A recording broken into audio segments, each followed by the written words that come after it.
أعوذ بالله من الشيطان الرجيم.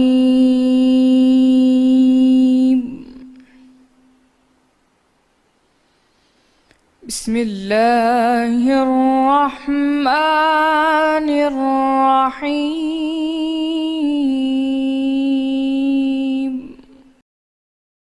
شروع اللہ کا نام لے کر جو بڑا مہربان نہایت رحم والا ہے۔ ہم نے نوح کو ان کی قوم کی طرف بھیجا کہ بیشتر اس کے کہ ان پر درد دینے والا عذاب واقع ہو، اپنی قوم کو ہدایت کر دو۔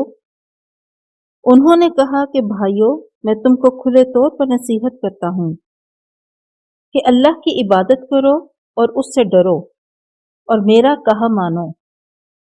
وہ تمہارے گناہ بخش دے گا اور موت کے وقت مقرر تک تم کو مہلت عطا کرے گا۔ جب اللہ کا مقرر کیا ہوا وقت آ جاتا ہے تو تاخیر نہیں ہوتی۔ کاش تم جانتے ہوتے۔ جب لوگوں نے نہ مانا، نوح نے اللہ سے عرض کی کہ پروردگار، میں اپنی قوم کو دن رات بلاتا رہا، لیکن میرے بلانے سے وہ اور زیادہ گریز کرتے رہے۔ جب میں نے ان کو بلایا کہ توبہ کریں اور تو ان کو معاف فرمائے تو انہوں نے اپنے کانوں میں انگلیاں دے لیں اور کپڑے اوڑھ لیے اور اڑ گئے اور اکڑ بیٹھے۔ پھر میں ان کو کھلے طور پر بھی بلاتا رہا اور ظاہر اور پوشیدہ ہر طرح سمجھاتا رہا، اور کہا کہ اپنے پروردگار سے معافی مانگو کہ وہ بڑا معاف کرنے والا ہے۔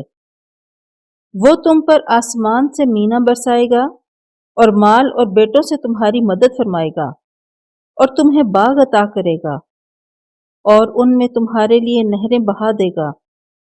تم کو کیا ہوا ہے کہ تم اللہ کی عظمت کا اعتقاد نہیں رکھتے، حالانکہ اس نے تم کو طرح طرح کی حالتوں کا پیدا کیا ہے؟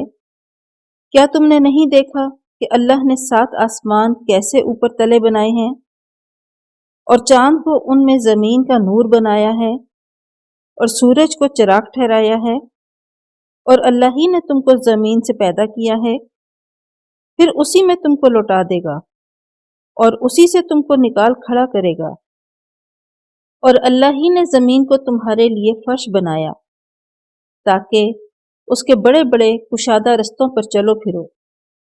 اس کے بعد نوح نے عرض کی، یہ لوگ میرے کہنے پر نہیں چلے اور ایسوں کے تابع ہوئے ہیں جن کو ان کے مال اور اولاد نے نقصان کے سوا کچھ فائدہ نہیں دیا، اور وہ بڑی بڑی چالیں چلے اور کہنے لگے کہ اپنے معبودوں کو ہرگز نہ چھوڑنا، اور ود اور سوا اور یاغوث اور یعوق اور نصر کو کبھی ترک نہ کرنا۔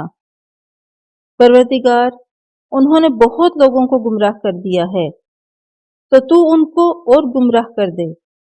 آخر وہ اپنے گناہوں کے سبب پہلے غرقاب کر دیے گئے، پھر آگ میں ڈال دیے گئے، تو انہوں نے اللہ کے سوا کسی کو اپنا مددگار نہ پایا۔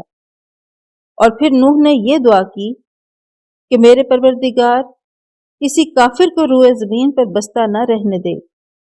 اگر تو ان کو رہنے دے گا تو تیرے بندوں کو گمراہ کریں گے، اور ان سے جو اولاد ہوگی اور ناشکر گزار ہوگی۔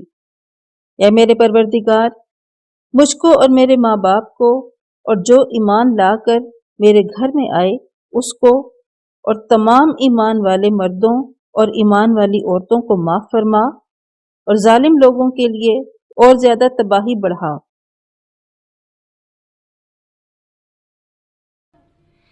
صدق اللہ